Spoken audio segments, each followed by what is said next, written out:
Colonel. Ma'am, ano po ba ang nangyari dito sa biktima? Criminology student na nasawi po sa hazing? Apa. Opo.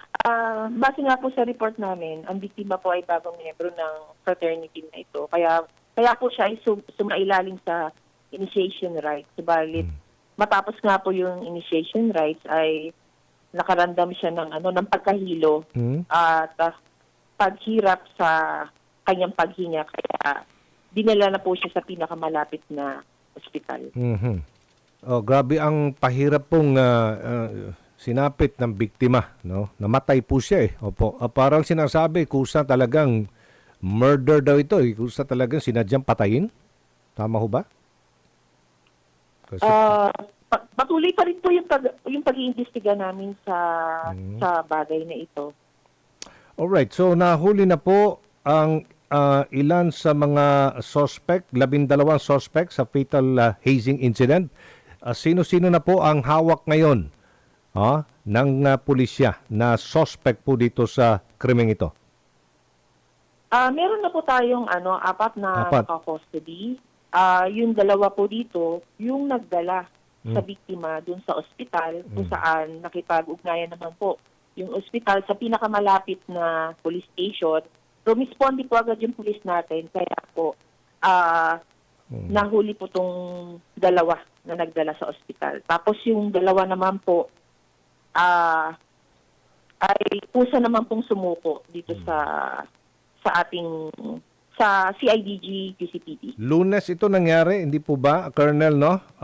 Namatay sa bugbog, di umano, ang biktimang si Bravante. Ang fraternity na kanyang sinalihan, Tau Gamma Phi. Tama ho ba? Tau Gamma Phi. Triskel yun. Opo. Okay. Meron bang pananagutan din dito ang eskwelahan? Kasi sinasabi dito, hindi daw recognize sa PCCR ang fraternity niyan. Yan naman po yung patuloy pa rin po tayong nakikipag-ugnayan sa eskwelahan kung may kinalaman po ba ang mga pinuno dito, ang mga nasa eskwelahan sa inpatient rights. Patuloy po kami nakikipag-ugnayan. Paki-describe po ninyo, Colonel, ano po ang nakita sa labi ng biktima? Totoo ba na may mga pasapa at mga paso sa iba't ibang bahagi ng katawan maliban sa mga nakita po niyo ba nangingitim na po ang kanyang mga hita sa likod, no? Dahil po sa palo ng paddle. Grabe ang pahirap na dinanas po ng biktima, Colonel. Opo. Yung autopsy report po matagal pa po siyang nare-release, mga ilang araw pa po. Pero dito po sa katawan ng biktima, makikita po natin na marami po siyang malaki po yung hematoma sa binti niya. At may paso rin po ng sigarilyo sa kanyang dibdib at kamay. Okay. So, yung apat nasa kustodiya na ng pulisya. Tama ho ba? Yung pong, ilan pa to? 12. Hindi po ba? 12, no? Individuals. Yung iba pa po, kumusta na po ang isinasagawa nating paghanap sa kanila? Patuloy pa rin po kaming nananawagan, lalo na po sa mga magulang ng mga estudyanteng ito na suko na po ang kanilang para malaman po natin ang naging partisipasyon nila sa nangyaring hazing na ito. Nasa na po yung paddle na ginamit sa hazing? According po sa mga suspect, tinapon po nila yung paddle sa ilog.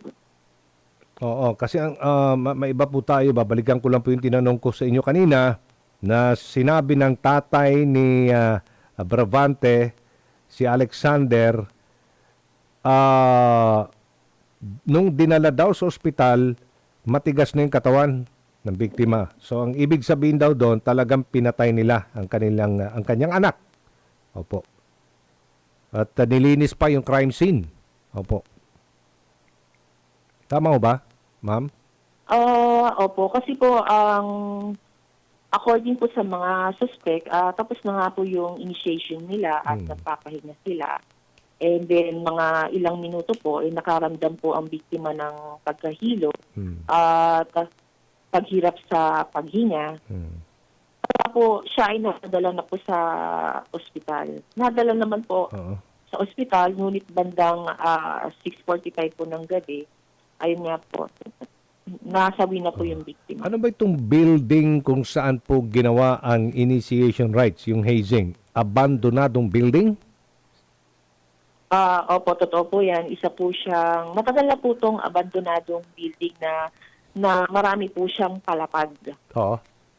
Oho, Okay. abandonado. Matagal na po siyang abandonado. Kaya Okay. po, inaalam pa po natin yung pagkakakilanlan ng may-ari ng building na. Hustisya ang sigaw ngayon ng pamilya ng namatay na estudyante na si Aldrin Bravante.